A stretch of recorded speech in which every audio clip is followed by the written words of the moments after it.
Boa tarde, gente. Aqui é o Matheus Stroberg, eu sou Head de Parcerias aqui da Regis, tá? Então, queria primeiro agradecer aí a presença de todo mundo. A gente sabe que ao vivo é sempre mais bacana esse conteúdo, então obrigado aí quem conseguiu reservar esse tempinho na agenda, tá?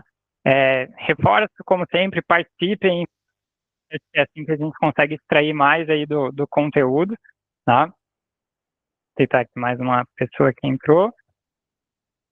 E acho que falando um pouquinho dessa iniciativa, só para quem não conhece ainda, né, o Brainstorm da Registre-se, hoje um dos maiores escritórios de registro de marcas do Brasil, tá?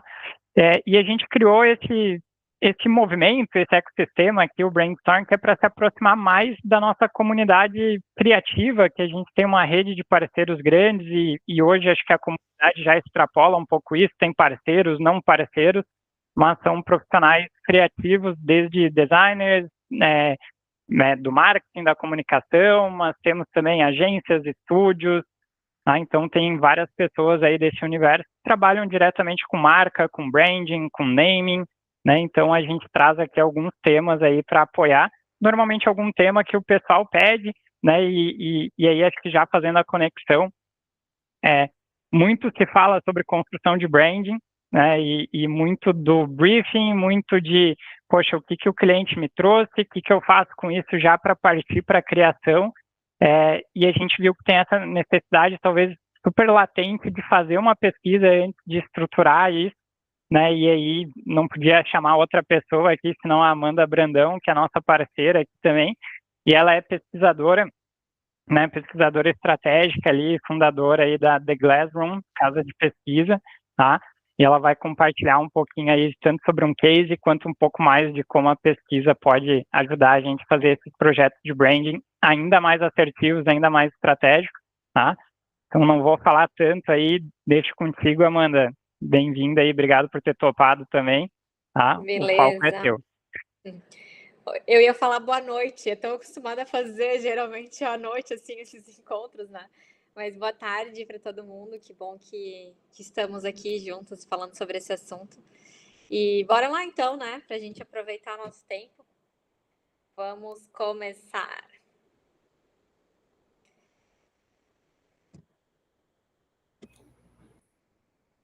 Gente, então, não vejo. Eu até Boa pedi, tarde. Matheus. Oi. Boa tarde.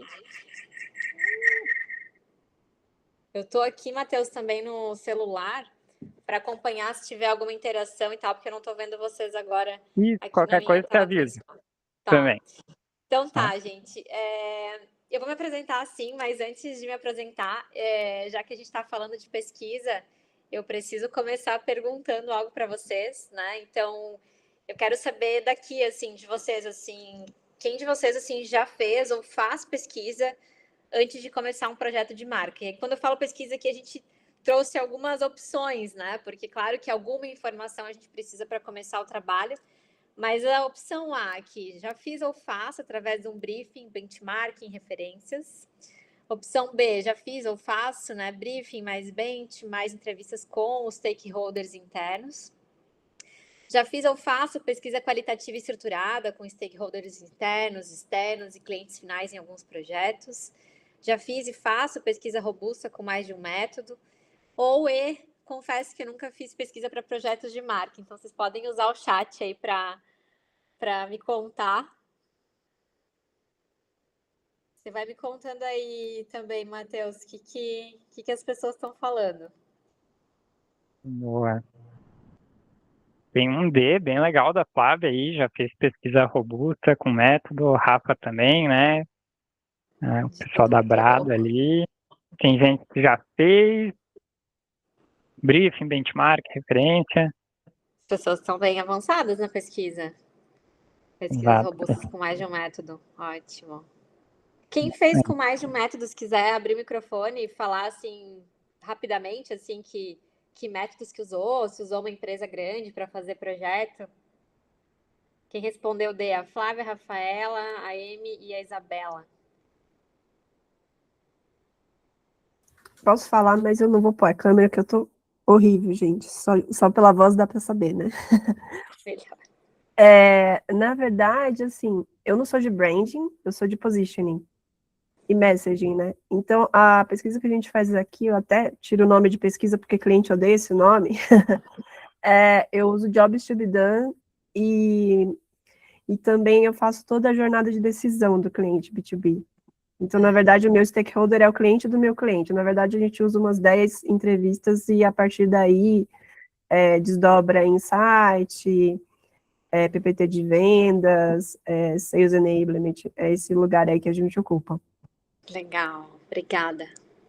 Quem que falou agora que eu não vi o nome? Flávia. Foi a Flávia Flávia. Lemos, isso. Ótimo, obrigada, Flávia. Mais alguém quer falar? Bruna, a Rafaela, a Amy, Isabela? Não? Então vou avançar. O Jackson me deixou confusa, porque ele falou a D e a E. Ele falou que nunca fez para marcas, mas fez para algum outro projeto. Então, é isso, Jackson? Na verdade eu fiz um processo robusto de pesquisa, mais olhando para a estruturação de serviço e não para a marca, né? Então, a gente fez desk research, entrevista com stakeholder interno, externo, entrevista com profundidade com o cliente. Então, foi um processo longo aí de 2, 3 meses, mas foi um projeto grande, né? Mas já também fizemos coisas sem ter feito pesquisa nenhuma, no feeling, vai assim, vamos embora, né? Sim. Bom, obrigada por compartilhar aí um pouco da experiência de vocês, né? Com essa palavra, que a Flávia disse que os clientes nem gostam muito dessa palavra, né? Mas eu vou me apresentar, então. Eu sou a Amanda Brandão. Por 11 anos eu trabalhei com projetos de estratégia, pesquisa e estratégia de marca, então pesquisa para projetos de estratégia de marca também. E nos últimos anos eu senti, assim, bastante essa necessidade de focar na pesquisa, porque a pesquisa ela tem um investimento de tempo operacional assim bem importante, assim, até para evoluir em metodologias, em equipe, para fazer acontecer a pesquisa, né?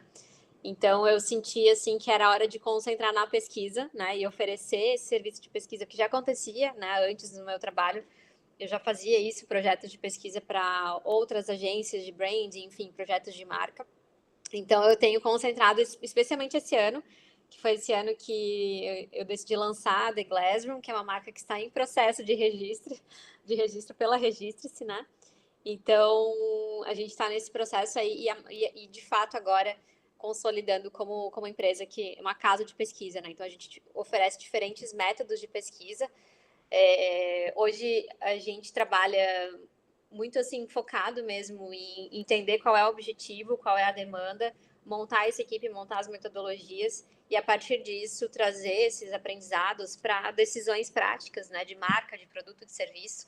Hoje a gente atende tanto agências de branding, né, de estratégia de marca, como gestores e consultores de marketing ou de negócios, né, e decisores de empresas e indústrias. Então a gente acaba atendendo também demandas que surgem em relação ao desenvolvimento de produto, que querem validar algo com o consumidor.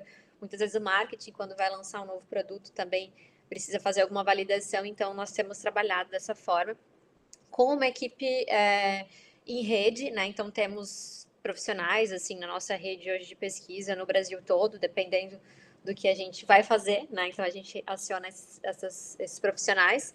E a gente faz, assim, desde leitura estratégica de contexto, né, para entender, a gente vai entrar num novo mercado, como é que é esse contexto, como é que trazer esse olhar estratégico, né, de diagnóstico de percepção também, quando a gente vai, por exemplo, fazer um projeto de rebranding, né, então entender como aquela marca é percebida, precisa mudar a marca, não precisa, o que a gente precisa fazer do ponto de vista do consumidor, né, ou dos clientes envolvidos nesse processo de decisão de compra.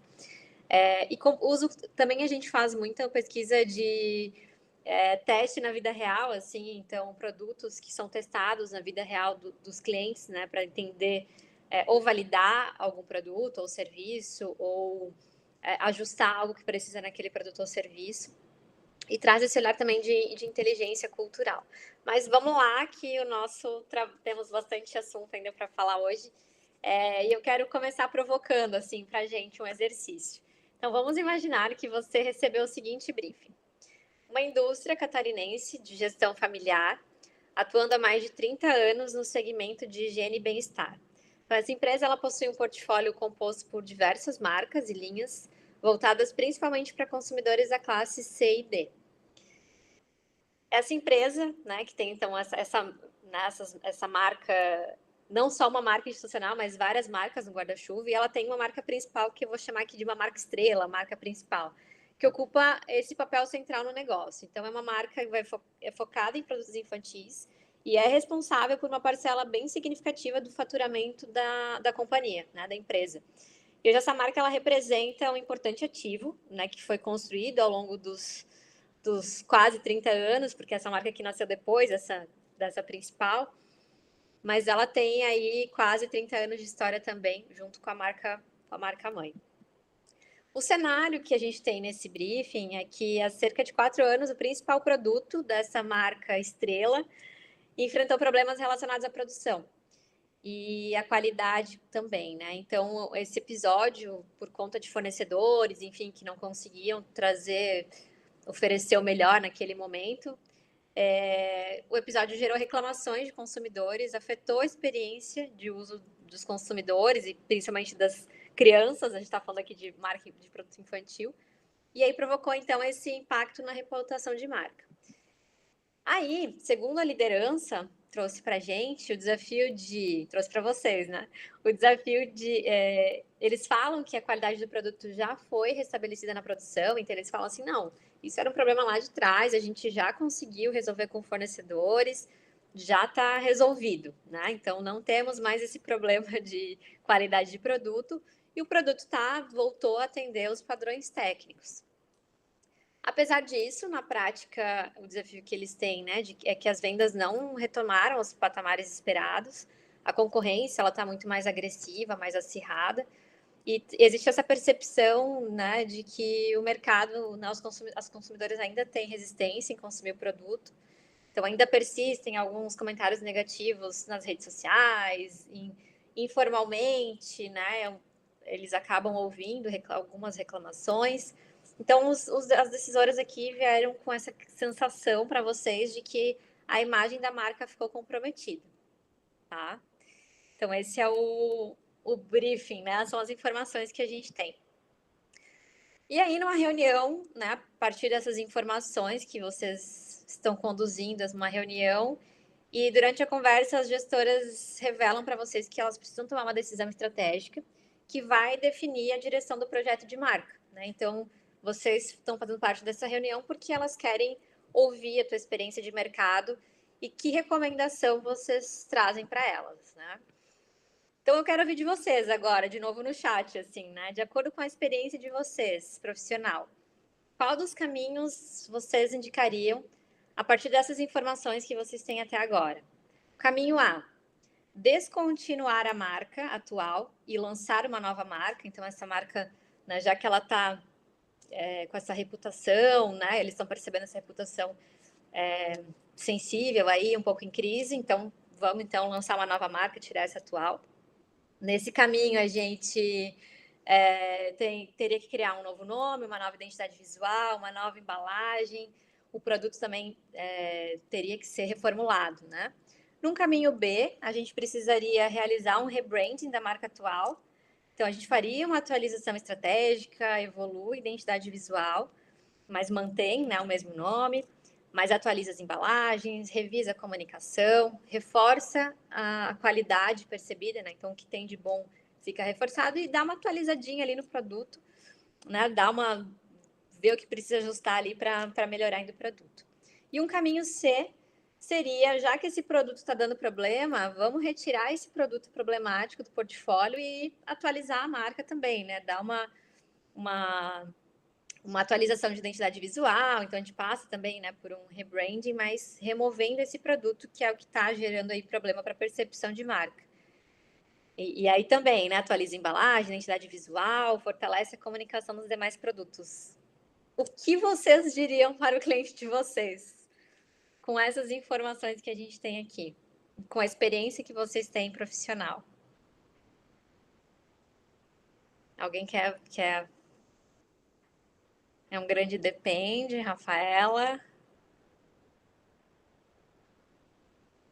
Jackson diria B, realizar um rebranding.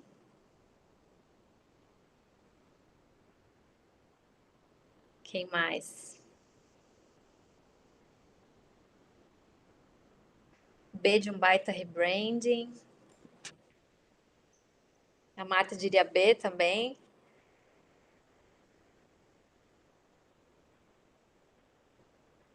B tá ganhando. B tá ganhando. Isabela também disse que depende. O quanto esse produto funcionava antes de cair a qualidade. Se é bom, daí vamos de B. Falta alguém responder?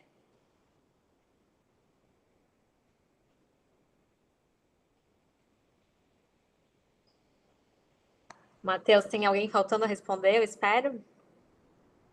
Matheus foi com a maioria. Maioria. Tá. Palpiteiros, então tá bom, muito bem. E aí eu vou dizer que isso é uma grande pegadinha pra gente.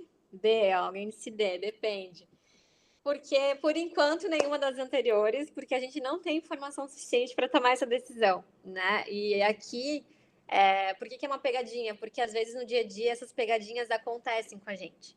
Às vezes, os decisores nos colocam num lugar de pedir a nossa opinião para decisões que não cabem só a nós, e eles pedem opinião de marca, mas para decisões que também são de negócio e não só de marca. E também eles têm informações que a gente não tem, né? A gente tem ali o que eles nos contaram, mas a gente não sabe se de fato o que eles nos contaram é aquilo mesmo, né? Então é uma brincadeira, na verdade, para a gente lembrar disso, porque de vez em quando os clientes nos colocam numa situação de fazer perguntas que a gente precisa dar essa resposta, depende, né? Depende, a gente não tem todas as informações.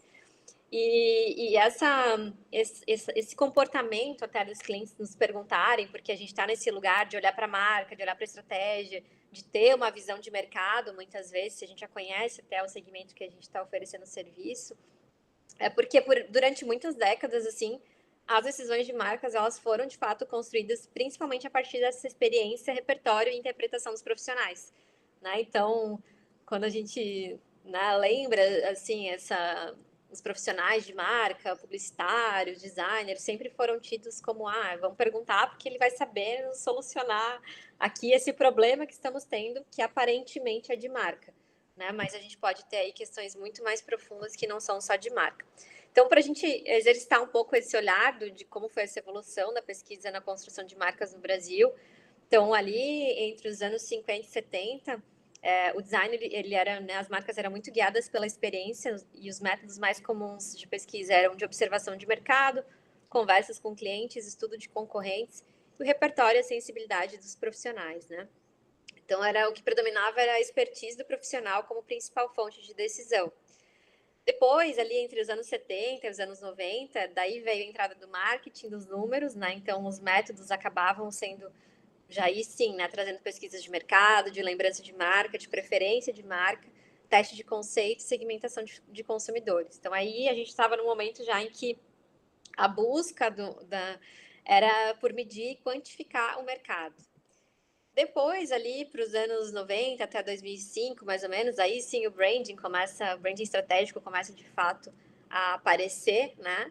E aí sim, né, começa a surgir as entrevistas com os stakeholders, workshops de posicionamento, auditoria de marca, benchmarking, né? Então, aqui já começa a predominar essa compreensão e a organização das informações antes de começar a construir marca, né? Então, o trabalho antes de começar a desenvolver uma marca começa antes, né? Bem antes. E aí, até 2015, assim, a gente viu muito a aproximação, né, das marcas, né, dos projetos com as pessoas, então os métodos muito comuns de grupo focal, etnografia, jornada do consumidor, né? Então, aí já começa a vir muito esse olhar de entender os comportamentos, as experiências, os contextos de uso, né? Então, a gente sai do escritório mesmo, né? Sai daquela sala de decisão e vai para a vida real. E hoje a gente está muito na fase assim da era das pesquisas híbridas. Então a gente começa a juntar métodos diferentes, especialmente Big Data e Thick Data, que é muito O Big Data é o que está acontecendo, não é uma fotografia de como as pessoas estão se comportando e o mundo digital, né? A gente deixa esses rastros, então, né, a pesquisa de Big Data vai trazer essa fotografia dentro daquele público. E o Thick Data, ele vai trazer o porquê, né? Então, é aí que a gente traz as pesquisas mais qualitativas para interpretar o que os dados de Big Data não nos respondem ainda. Né? Então, às vezes, a gente vê uma informação ali e a gente quer, tá, mas por que as pessoas estão fazendo isso? E aí a gente vai precisar aprofundar, né? Então, os métodos mais comuns têm sido de inteligência de dados, né? A gente ouvir o social listening estruturado, né? Então, entender como as pessoas estão nas redes sociais, né? O que elas estão falando sobre aquele assunto. Então, analytics, algoritmos preditivos, né? Formulários online, né? Investigação em profundidade, então, entrevistas, jornadas de experiência de usuário, decodificação cultural, né? Então, entra aí semiótica, antropologia, tendência, né? Então, acaba muito... a gente precisa usar, né, esses diferentes métodos, né, qualitativos, quantitativos, para conseguir enxergar com mais clareza as informações que a gente tem para a construção de conhecimento, tá? Então, é isso que está acontecendo no momento no mundo da pesquisa. E aí, na prática, né, como é que a gente passa a validar o que os clientes dizem, né, identificar as oportunidades que ainda não são visíveis nem para eles e talvez nem para nós, né? Porque mesmo num bom briefing, mesmo conversando internamente, não é o suficiente, né? O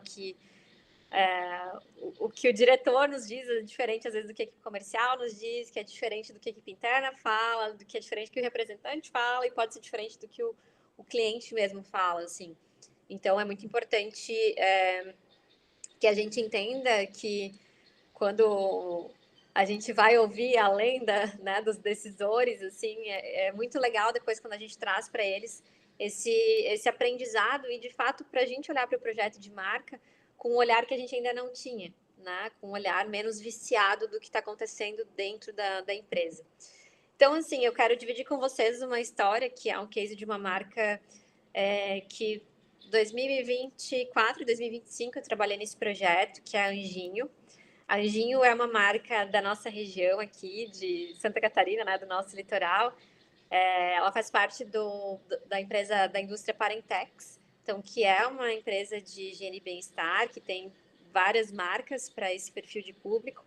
E eles têm essa marca Anjinho, que é uma marca que tem mais de 25 anos, que é consolidada, e ela vinha enfrentando naquele momento, né, 2024, aquele desafio de venda de produto, né? Então, eles precisavam entender o que eles iam fazer com esse desafio de produto, do produto principal deles, que era a fralda.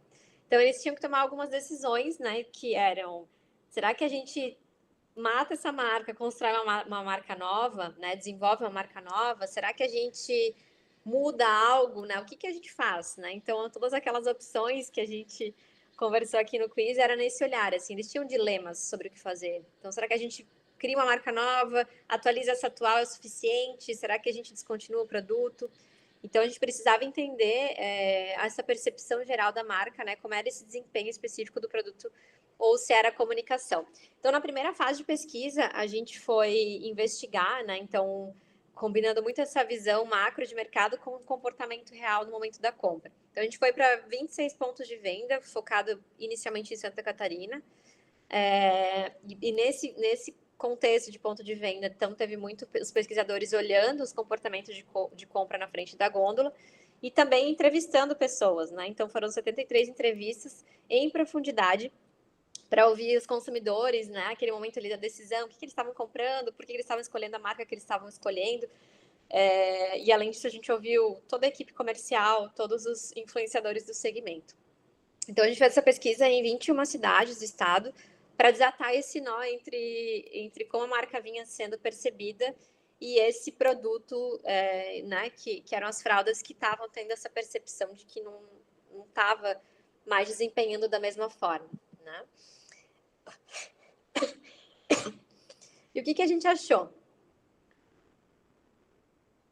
Né, que a confiança, de fato, ela se sustenta na experiência, né? Então, a gente conseguiu entender que a marca ela não sofria de um problema de imagem generalizado, ou seja, O gargalo, de fato, era nesse principal produto, porque o receio dos decisores era que esse principal produto estivesse afetando toda a imagem da marca, né? E a gente conseguiu ver que mesmo com esse produto em específico afetando, sim, uma parte da marca, o público ainda tinha um forte reconhecimento da marca, sabiam da tradição, entendiam que os outros produtos funcionavam bem, mas aquele produto em si tinham tido uma experiência ruim, então preferiam não voltar a usar, principalmente porque a gente está falando de fralda, que é um produto que a gente está falando que é contato direto com bebezinhos, né? Então, é um público, um usuário de produto muito sensível. Então, ainda assim, a gente precisava tomar uma atitude rápida em relação à marca para que, ao longo do tempo, isso não acabasse acontecendo desse produto acabar atrapalhando a marca no geral, né? Então, o que a gente viu? Que era a preservação do legado mesmo, então vocês estão com uma boa experiência de mercado, né? E de entender que havia essa oportunidade de manter o ativo da marca. Então, o caminho não era descarte, mas sim evolução, né? Então, os próximos passos eram bem claros para a gente, que era evoluir a entrega técnica do produto. Então, o produto precisava, de fato, responder, né, aquilo que se esperava, o mínimo de um produto, né? E para poder sustentar a promessa da marca, né? Então, porque a marca prometia algo, mas não estava atendendo. Então, aí, né, claro que agora a gente tem clareza sobre a decisão que foi tomada. Parabéns, vocês estão muito bem, né? A maioria respondeu B, e é isso mesmo. A gente decidiu por realizar um rebranding da marca atual, manter o legado, porque isso tudo, essa decisão que eles precisavam tomar, ela era muito importante porque ela, como eu comentei, assim, ela também impactava no negócio. Tinha a ver com definir maquinário, dependendo do maquinário que eles iam comprar ou não, né? Então, por exemplo, se eles decidissem tirar esse produto do portfólio, eles não precisariam mais comprar uma determinada máquina que precisaria aumentar o galpão. Então, eles teriam toda uma decisão de equipamento, de investimento, de aumento de estrutura diferente, né? Dependendo dos caminhos. Mas a gente não podia trazer para eles um direcionamento sem ter toda uma base com mais assertividade, porque eram decisões muito grandes, envolvendo muito investimento, né? Então, o que trouxe, assim, né? Então, o resultado, como eu falo assim, os projetos de pesquisa, eles sempre trazem informação. A gente tem um objetivo específico de marca, mas acaba trazendo informação para outras áreas do negócio também, né? Então, a gente viu que o produto de desenvolvimento ele foi acionado, porque a gente precisava garantir excelência técnica de produto. A gente percebeu que, de fato, as pessoas falavam que a marca é legal, mas esse produto aqui, eu já ouvi dizer que não é bom, eu nunca experimentei, mas minha amiga falou que teve problema. Então, às vezes, a pessoa não tinha nem experimentado o produto ainda, mas, de fato, a imagem da marca relacionada àquele produto não estava legal, né? Então, a gente entendeu que esse produto precisa melhorar. Então, né, vai ter uma próxima fase aí de desenvolver esse produto, né? Então, esse era um ponto bem crítico. Com relação à identidade de posicionamento, a gente conseguiu trazer uma série de atributos que as pessoas já reconheciam da marca, que precisavam ser fortalecidas. Então, teve sim um novo posicionamento, uma identidade visual atualizada, mas que trazia tanto clareza de portfólio, né, desse novo momento. Então, todo o portfólio de marca e de produtos que estavam na marca foi repensado pela equipe interna, mas também usando os atributos que a gente identificou nessas pesquisas para que essa marca pudesse trazer no posicionamento. E isso também trouxe para a empresa assim, essa eficiência de investimento. Então, como eu falei para vocês, assim, tanto evitar um descarte de uma marca que tinha um legado criado, como também entendendo para onde os recursos seriam direcionados, né? Eram decisões bem importantes. Então, a gente conseguiu trazer essa precisão. Mas, como eu falei, que a gente precisava também pensar nesse produto, né? Melhorar essa questão do produto, a gente entendeu que era necessário passar por uma nova fase de pesquisa, que era a fase de testar os produtos, né? Então, o que aconteceu? Uma vez que, ok, nossos produtos o produto de fralda precisa melhorar, então a gente precisa desenvolver novas fórmulas de fralda, né, para testar com as consumidoras. E foi isso que aconteceu na prática. Então, a empresa desenvolveu fórmulas diferentes dessa fralda, que também, dependendo da fórmula, exigiria maquinários diferentes, uma estruturação interna diferente. E antes que esse grande investimento fosse feito, a gente foi testar na vida real de 60 famílias, né? Então, famílias com aquele perfil que a gente tinha definido inicialmente, que fazia sentido para o negócio. E essas famílias começaram a testar durante um mês as diferentes fórmulas em teste cego. Então, elas não sabiam que fórmula elas estavam testando, e elas eram acompanhadas semanalmente pelos pesquisadores que acompanhavam, né, algumas famílias, entendendo o que aconteceu hoje, deu isso, não deu aquilo, essa ficou apertada, essa funcionou. E a gente foi entendendo no uso do produto na vida real o que estava funcionando com cada fórmula e o que não estava. E até que a gente chegou numa fórmula que era ideal. Ainda assim, a gente conseguiu coletar informações do que precisava melhorar naquele produto e que aquele produto funcionava super bem, para trazer as chamadas, os claims para comunicação, né? Então, isso, poxa, gostei, realmente ela é mais fofinha, ela é mais fácil de usar, né? Então, todas essas questões que as mães vinham trazendo, a gente conseguia trazer depois para a estratégia de comunicação também, para a estratégia da marca. E aí, foi bem interessante, assim, foi um tempo total de projeto da fase 1, fase 2 e o desenvolvimento de produto, levou 1 ano e meio, mais ou menos aí, para até que se definisse qual era o produto e para onde a gente ia levar a marca. E aí foi muito legal, assim, porque as próprias decisoras, né, a Isadora e a Mônica, que é uma empresa familiar, então aqui a gente está falando de mãe e filha, né, elas trouxeram para a gente, assim, que para elas foi muito relevante entender que a confiança no produto vai além da performance técnica, que está na sensação de segurança ao longo do uso, porque o que acontece? Quando a gente trabalha com indústria e produto, é muito comum quem é de produto e desenvolvimento dizer para a gente assim, não, mas a gente testou isso no laboratório, esse produto está aprovado pelo laboratório, não está aprovado, tem um selo de aprovação, a gente fez teste assim, assado. Gente, mas os bebês na vida real não estão dentro de um laboratório, né? Então, trazer isso para a vida real é muito diferente. Então, essa construção de cultura também dentro da empresa, de entender o quanto tem que sair só do laboratório, a gente precisa olhar para fora, olhar para quem está vivendo e usando o produto de fato. Né? E também a Isadora falou, né, que o trabalho transformou a visão de mercado, trouxe uma direção estratégica e economia de investimento. Por mais incrível que pareça, né? Porque geralmente a pesquisa é vista como né, um investimento alto e tal. E aí a gente foi para o lançamento de marca, né? Então decidimos continuar. Então toda a equipe de comunicação, da gestão, a Ana Paula Baumgartner, que é a estrategista assim, de marketing hoje, que fez toda a comunicação, né, o planejamento de comunicação, a Cell Design, que também é parceira da Registre-se, né, que fez a identidade nova da marca. E aí depois eu passo também para vocês esse videozinho, mas a gente decidiu então usar tudo que a gente aprendeu na pesquisa, inclusive como argumentos de marca, né? Então, entendendo que o dia a dia das mães, né, um dia bom, um dia ruim, um dia a criança dar bem, né, outro não dar bem, o Matheus que é pai recente sabe bem, né, Matheus? Jackson se preparando também aí para essa fase. E aí a marca evoluiu, a gente tirou as asinhas, a Cell tirou as asinhas dos anjinhos e fez todo um redesign, todo um rebranding de marca também. Então foi um projeto bem de trazer isso para a realidade, né? E aí teve toda uma estratégia de comunicação, investimento em comunicação, porque uma coisa que a gente aprendeu no ponto de venda também foi que a marca fazia muito tempo que ela não se comunicava com o público dela. Então ela estava muito tímida. Imagina assim, desde aquele momento, né, que aconteceu aquele problema, a marca se fechou muito, então não estava se comunicando. Então, uma das coisas que a gente percebeu foi, mas a marca não está nem se comunicando, como é que a gente vai tirar ela de mercado se ela não está, ela ainda é bem percebida, a gente tem um espaço para trabalhar com ela, né? Então, o que foi muito legal desse vídeo que está aqui no meio, não vou rodar o vídeo, mas vou contar, que a Isa, essa é a Isa, né, que é da marca Anjinho, e ela gravou um vídeo que está publicado na rede social da Anjinho, explicando, falando com as mães assim, olha, você já teve problema com a nossa fralda?